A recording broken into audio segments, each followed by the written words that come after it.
Assalamualaikum warahmatullahi wabarakatuh. Selamat pagi. Pada pertemuan kali ini kita akan membahas tentang materi kelas 7 semester 1. Yang kita bahas adalah bab pertama. Pada bab pertama ini membahas tentang perumusan dan penetapan Pancasila sebagai dasar negara. Perumusan Pancasila sebagai dasar negara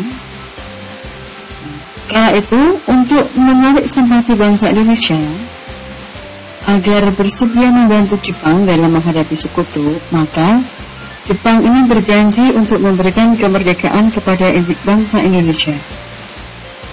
Maka dari itu, untuk memenuhi janjinya, maka Jepang membentuk suatu badan yang disebut dengan BPUPKI atau Badan Penyelidik Usaha Persiapan Kemerdekaan. Dalam bahasa Jepang disebut dengan Bokuritsu Shunbi Kosakai. BPUPKI ini dibentuk oleh Jepang pada tanggal 1 Maret tahun 1945. BPUPKI disahkan pada tanggal 29 April tahun 1945. Ketuanya adalah Dr. KRT Rajiman Widyodiningrat. Wakilnya adalah Ichibang Seuseo dari Jepang dan RP Suroso. Anggota dari BPUPKI terdiri dari 62 orang. Semuanya terdiri dari bangsa Indonesia dan 7 anggota perwakilan Jepang. BPUPKI pernah melaksanakan sidang sebanyak 2 kali. Sidang yang pertama dilaksanakan pada tanggal 29 Mei sampai 1 Juni tahun 1945. Dalam sidang pertama membahas mengenai dasar negara. Sidang yang kedua adalah pada tanggal 10 sampai 17 Juli tahun 1945. Pada sidang ini membahas mengenai rancangan Undang-Undang Dasar. Sidang BPUPKI ini dilaksanakan di Gedung Chosangi-in atau sekarang menjadi Gedung Pancasila. Pada sidang BPUPKI ada 3 tokoh yang mengusulkan tentang dasar negara. Tokoh yang pertama adalah Muhammad Yamin. Beliau mengemukakan pendapatnya pada tanggal 29 Mei tahun 1945 tentang dasar negara. Konsepnya adalah 1. Peri kebangsaan, 2. Peri kemanusiaan, 3. Peri ketuhanan, 4. Peri kerakyatan, dan 5. Kesejahteraan rakyat. Tokoh yang kedua adalah Dr. Supomo. Pada tanggal 31 Mei tahun 1945 mengemukakan pendapatnya. Yang pertama adalah persatuan, kedua kekeluargaan, 3 keseimbangan lahir dan batin, 4 musyawarah, 5 keadilan rakyat. Tokoh yang ketiga adalah Insinyur Soekarno. Pada tanggal 1 Juni tahun 1945 mengemukakan pendapat tentang dasar negara, yaitu 1. Kebangsaan Indonesia, 2. Internasionalisme atau peri kemanusiaan, 3. mufakat atau demokrasi, 4. kesejahteraan sosial, 5. ketuhanan yang berkebudayaan. Dari ketiga pendapat tadi akhirnya dibentuk panitia kecil yang berjumlahkan 8 orang. Ketuanya adalah Insinyur Soekarno. Tujuannya untuk membahas usulan-usulan tentang dasar negara.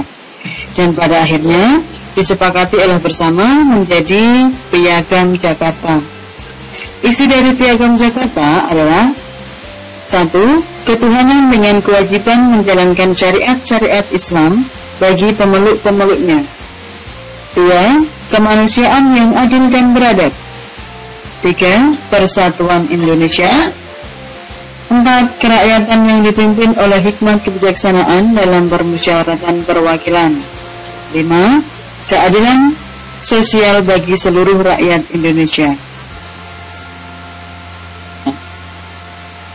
Setelah ditentukan Piagam Jakarta, ada beberapa pihak yang kurang setuju.